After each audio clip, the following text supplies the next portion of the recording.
मात्र 30 दिन में बोर्ड परीक्षा की तैयारी कैसे करें। अगर आप भी बोर्ड परीक्षा 2023 के स्टूडेंट है और आपने बिल्कुल भी पढ़ाई नहीं की है और अगर आप भी 30 दिन में तैयारी करके बोर्ड परीक्षा 2023 के टॉपर बनना चाहते हो तो ये वीडियो आपके लिए काफी ज्यादा इंपॉर्टेंट है। देखिए बहुत सारे स्टूडेंट सोच रहे हैं कि यार मैं फेल हो जाऊंगा, मैंने अभी तक बिल्कुल भी तैयारी नहीं की है। तो देखिए यार क्या आप फेल होने के लिए पैदा हुए?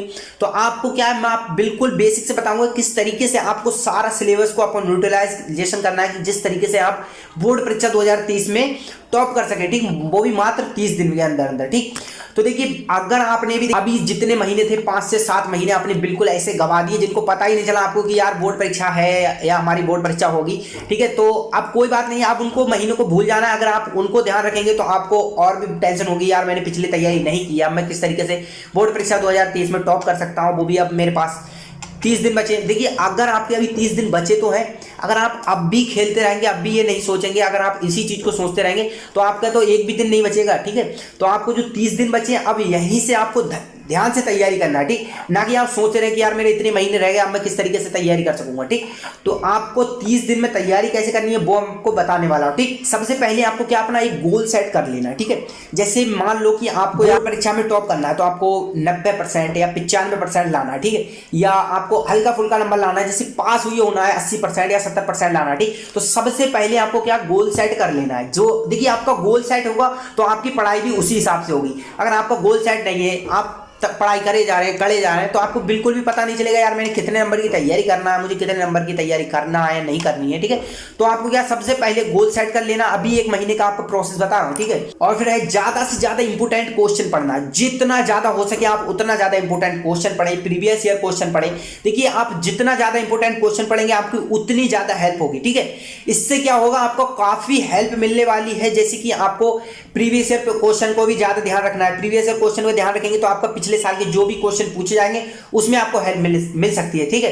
तो जैसे देखिए यहाँ आपका हिंदी, इंग्लिश, सामाजिक विज्ञान, गणित, ठीक है, आपके 6 सब्जेक्ट है, ठीक। आपको 6 सब्जेक्ट में से क्या नोटिस करना है कि यार 6 सब्जेक्ट है मेरे, 6 सब्जेक्ट में से कौन से सब्जेक्ट से मतलब कौन कौन सी चीजें, कौन कौन से टॉपिक हैं जो हर बार पूछे जा सकते हैं। देखना आपको किस तरीके से आप तैयारी कर सकते हैं, ठीक। और फिर देखिए दूसरा टॉपिक जो ध्यान रखना है वो है आपका क्वेश्चन बैंक जरूर पढ़ें, ठीक है। देखिए क्वेश्चन बैंक पढ़ेंगे तो क्वेश्चन बैंक पढ़ने से आपका बहुत सारा सिलेबस कंप्लीट होने वाला है, ठीक है। बहुत सारे स्टूडेंट सोचते हैं यार क्वेश्चन बैंक हमारे पास किताब है, हम क्या क्वेश्चन बैंक खरीदें। तो देखिए अब आपका क्या जनवरी आने वाला है, अब आपको ध्यान से तैयारी करना पड़ेगी। अगर आपने अब मेरी बात नहीं मानी तो यार बाद में आप पछता भी सकते हैं, ठीक है। क्वेश्चन बैंक का देखिए मैं आपको बता दूं क्या फायदा है। क्वेश्चन बैंक अगर आपने खरीदी, ठीक है, क्वेश्चन बैंक खरीदने से आपका क्या प्रीवियस ईयर जो भी क्वेश्चन है, प्रीवियस ईयर क्वेश्चन, वो आपके सारे के सारे क्या क्वेश्चन बैंक में मिल जाएंगे। क्वेश्चन बैंक मतलब आपका गैस पेपर में, ठीक है।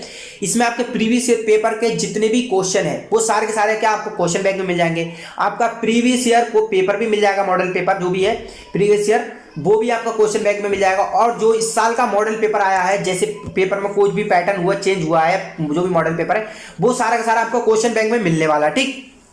तो इससे क्या आप अंदाजा लगा सकते हैं कि आपका क्वेश्चन बैंक कितना जरूरी है। क्वेश्चन बैंक आपको दो में से एक खरीद लेनी है, या राजीव का या विद्या का, ठीक। और आपको मॉडल पेपर खरीदना जरूर है क्योंकि ज्यादा महंगा नहीं है, आपको सस्ता ही होगा, आप खरीद लेना, ठीक है। और फिर तीसरा टॉपिक है आपका चैप्टर वाइज महत्वपूर्ण प्रश्न। जो भी आपका देखिए जो भी चैप्टर है उसका आपको महत्वपूर्ण प्रश्न को जरूर पढ़ना है। जैसे महत्वपूर्ण प्रश्न आपके, मैंने आपको बताया क्वेश्चन बैंक खरीदी होगी तो आपको बिल्कुल क्लियर हो जाएगा कि जो भी इंपोर्टेंट क्वेश्चन है वो आपका क्या है। तो चैप्टर वाइज महत्वपूर्ण प्रश्न को आपको जरूर पढ़ना है। इससे देखिए आपका क्या होगा, जैसे आपका पांच चैप्टर है, ठीक है, 5 चैप्टर से आपको पता चल सके कि यार हमें, जैसे अगर आपने महत्वपूर्ण प्रश्न पढ़े इनमें से, बहुत सारे स्टूडेंट को यही नहीं पता कि यार किस क्वेश्चन किस चैप्टर से कितने नंबर का पूछा जा रहा है। तो आप जब चैप्टर वाइज महत्वपूर्ण प्रश्न पढ़ेंगे, महत्वपूर्ण प्रश्न निकालेंगे, उससे आपको पता चल सकेगा कि आपका कितने नंबर का किस क्वेश्चन से पूछा जा रहा है, कितने नंबर से किस चैप्टर से पूछा जा रहा है। तो ये सारी चीजें आपकी क्लियर हो जाएंगी, ठीक। और फिर है जो टॉपिक हर साल आता है सबसे पहले उसको पढ़ें।